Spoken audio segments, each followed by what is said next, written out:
A forgotten artifact lies in pieces on a planet far from Earth. Few know it exists except those who took it back and those whose ancestors created it. 4 young people are thrown into a race against emissaries of the gods to find its pieces. Mistrust, greed, and magic are tangled in an endless web. What will the fate be of the universe once it is found and reassembled? Get Scepter of the Gods, The Rod of Truth now on Amazon, and get wrapped up in the saga that will not let you go.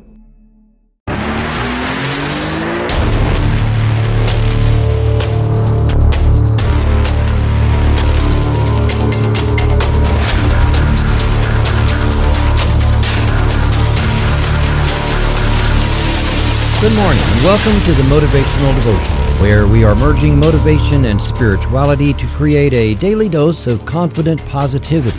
I hope that this morning's podcast will help you to be more spiritually and positively motivated so that you can transform your day. Good morning to you, and thank you for joining me today at the Motivational Devotional. I am Mark the Writer, and today is the 4th episode of my New Year's series, 50 Ways to Love Your Soul. I hope you are fully engaged in the goals you have set for yourself this year, and I'm offering this daily reminder to everybody every day to be sure that they are bigger than you can currently accomplish so that you have to grow into the person who can achieve them. My greatest hope for anyone listening to this or reading it on the motivational-devotional.com blog is to say this year, right along with me, I've got this because I'm doing it and making progress. I also want everyone to remember, since this series is about loving yourself, that you don't have to have a perfect plan to get started with something if you grow to trust that the universe always has your back. Sometimes the best way to get the creative juices flowing that pull the plan together is to get started and create as you go. As the brainstorm starts, take a little time, put as much of the plan together as you can, and then keep the plan fluid. That's a freebie, not part of today's topic, but well, actually, it kind of is, and it is every day, I think. One of the best ways to love yourself is to accept that you aren't perfect and realize that you are perfectly who you need to be right now, and that your ideas and inspiration are worth giving the time of day. I am really excited about this series. It's going to be really cool, and if you follow me along every day, I guarantee you will see yourself more positively with more confidence and less stuff weighing you down.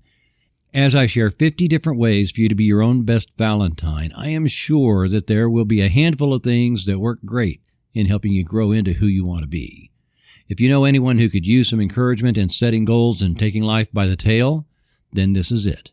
Share this podcast or share the blog version from motivational-devotional.com if they would prefer to read it. So today we're talking about your dream. I don't mean a dream you had last night, and I don't mean something that you could contemplate now and then like a, well, that would be nice someday sort of thing. Since a lot of people might not be familiar with what it means to have a lifelong dream, let's dive into that first. We just finished the Christmas experience of 2023, and part of the whole Christmas celebration is the giving of gifts. Now, I'm a simple guy, and every year, even back when I was growing up, my Christmas list has been very modest. It's not that I don't dare ask for something expensive or to have a really long Christmas list. It's that I don't need much. You know, those gift exchange parties where everybody has like a $20 limit? Well, yeah, that's pretty much me anyway, for the most part. And so every year I usually get exactly what I put on my list. I'm easy to buy for. Whether you are or not now, think back to when you were growing up, and this reminds me of that scene in The Santa Claus with Tim Allen and his ex-wife and her husband. Each had specific gifts they didn't get year after year, so they stopped believing in Santa. Even though I was still pretty simple in those days, I often got a substitute for things on my Christmas list that my parents or someone else thought was the same thing, but it wasn't really the same thing, and it didn't have that specific, special whatever that made me ask for it in the first place. I was still grateful, but at the same time, very disappointed. Do you remember in those days how far ahead of Christmas you would ask for things on your list? I remember one year putting a piece of notebook paper on the refrigerator and adding to it beginning in September, just to be sure my parents had ample time to plan. I didn't want them getting into a crunch for things, you know?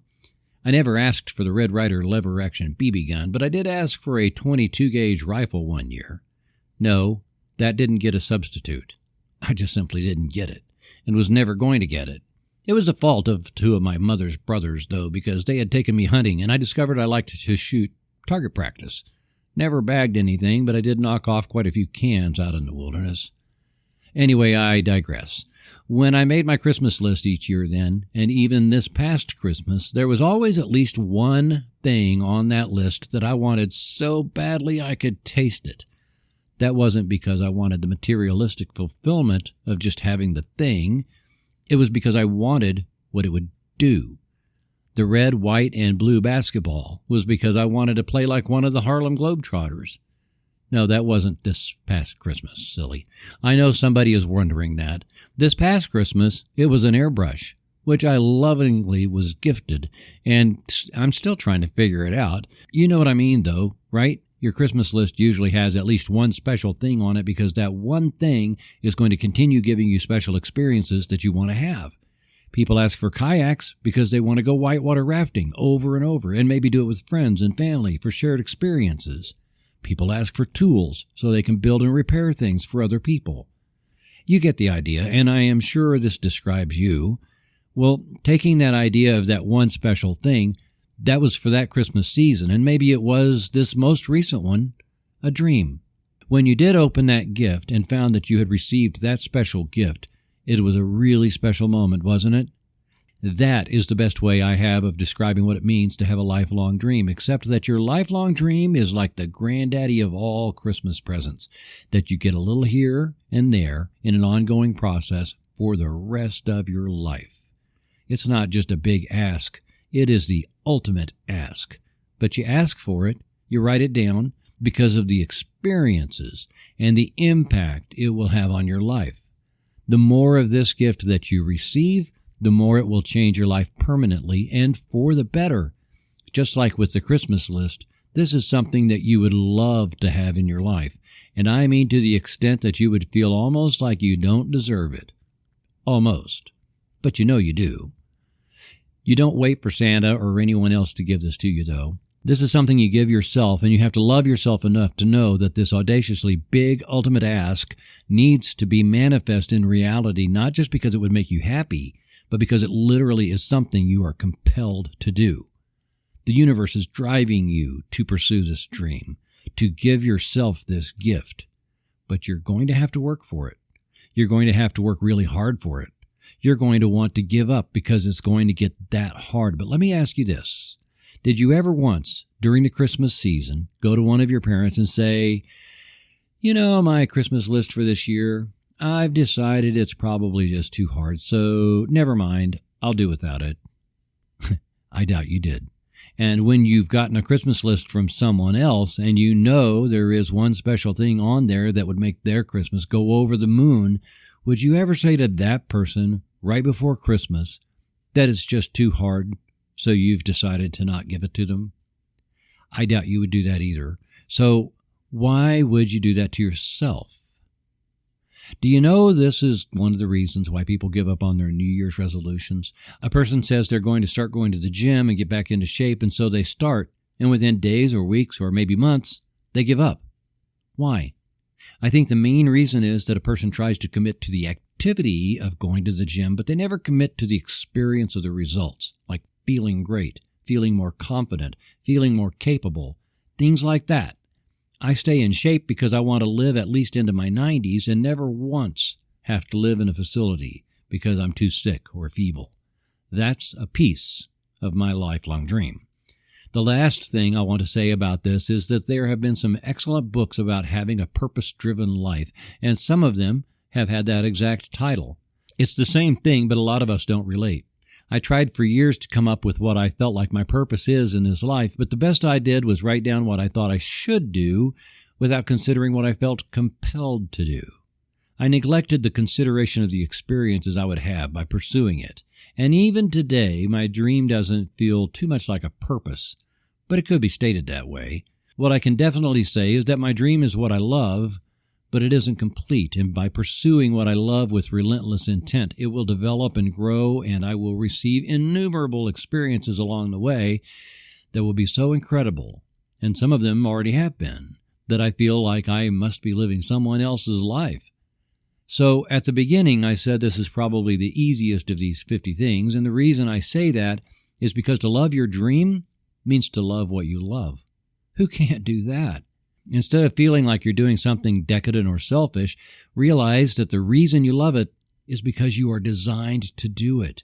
You love it because it is who you are and it is in your DNA. And when you love something that much, you will do everything you can without ever giving up to make it everything that it could ever be. Love your dream. Love what you love. Grow it and pursue it relentlessly, and you will constantly be reminded that all of creation is conspiring in your favor. Go for it, knowing that the universe always has your back. To quote a Nike commercial, love your dream until it loves you back. Thank you for taking the time to listen today. Please help keep this podcast going by following the Motivational Devotional Facebook page, following @Threefold Way Radio on Twitter, and sharing the written format of today's message from motivational-devotional.com on your social media. I am deeply grateful for your support, and thank you for letting Motivational Devotional be part of your journey. Peace out. See you tomorrow.